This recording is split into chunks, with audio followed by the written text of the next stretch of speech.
சிரிப்பிலே அறிய வைக்கின்றாய். சேற்றிலே வளர்ந்த தாமரை மலரை போலவே நீ தோன்றினாய்.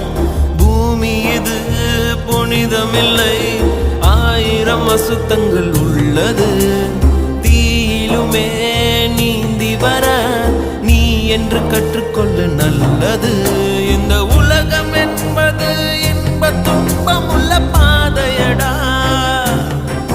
நீ முட்டி மோதியலு வழிகள் சொல்லி தரும் கீதையடா.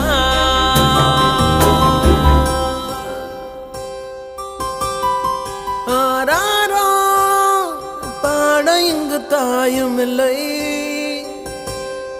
உன்னை அல்லே செல்லம் கொஞ்சம் யாரும் இல்லை.